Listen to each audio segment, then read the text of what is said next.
POCSO കേസിൽ മുൻ police ഉദ്യോഗസ്ഥനും motivational സ്പീക്കറുമായ Philip Mambad പിടിയിൽ. കോഴിക്കോട് ചേവായൂരിൽ പോലീസിന് ലഭിച്ച പരാതിയുടെ അടിസ്ഥാനത്തിൽ നിലമ്പൂർ പോലീസാണ് പ്രതിയെ കസ്റ്റഡിയിൽ എടുത്തത്. 2025 സെപ്റ്റംബറിൽ 16-കാരിയെ പീഡനത്തിന് ഇരയാക്കി എന്നാണ് പരാതി. വിവരങ്ങളുമായി ശാന്തകുമാർ വെള്ളാലത്ത് ചെയ്യുന്നുണ്ട്. ശാന്തകുമാർ, എന്താണ് വിവരങ്ങൾ? ഹർഷനെ കാസർഗോഡ് കൊണ്ടുപോയി ഫിലിപ്പ് മമ്പാട് 16-കാരിയെ പീഡിപ്പിച്ചു എന്നാണ് പരാതി. ഈ 16-കാരി തന്നെ ചൈൽഡ് ലൈന് നൽകിയ പരാതിയുടെ അടിസ്ഥാനത്തിലാണ് ഇപ്പോൾ Kozhikode Chevayur police case register ചെയ്യുകയും ചെയ്തിരുന്നത്.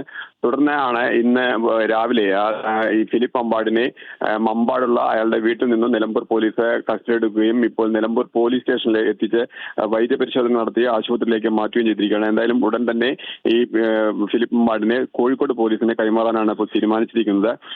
നിരന്തരം ഈ കുട്ടിയെ പീഡിപ്പിച്ചിരുന്നു എന്ന് തന്നെയാണ് പരാതി ഉള്ളത്. നമുക്കറിയാം, ഈ ഫിലിപ്പ് മമ്പാട് ഏറെ കാലമായി സോഷ്യൽ മീഡിയയിൽ നിറ സാന്നിധ്യമാണ്.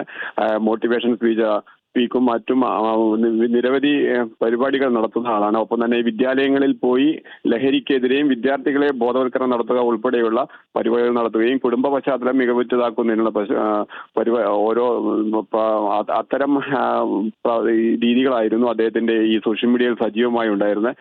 അതിനിടയിൽ അദ്ദേഹം പോലീസിൽ നിന്ന് തന്നെ വളണ്ടറി റിട്ടയർമെന്റ് എല്ലാം എടുത്താണ് വീണ്ടും സജീവമായി ഈ മോട്ടിവേഷൻ സ്പീച്ചിലേക്ക് മാറുകയും ചെയ്തത്. അതിനിടയിലാണ് ഇപ്പോൾ ഒരു 16-കാരിയുടെ തന്നെ ഒരു പരാതി വന്നിരിക്കുന്നത്. എന്തായാലും പോക്സോ കേസ് രജിസ്റ്റർ ചെയ്താണ് ഇപ്പോൾ ചേവായൂർ പോലീസ് കേസ് രജിസ്റ്റർ ചെയ്തിരിക്കുന്നത്.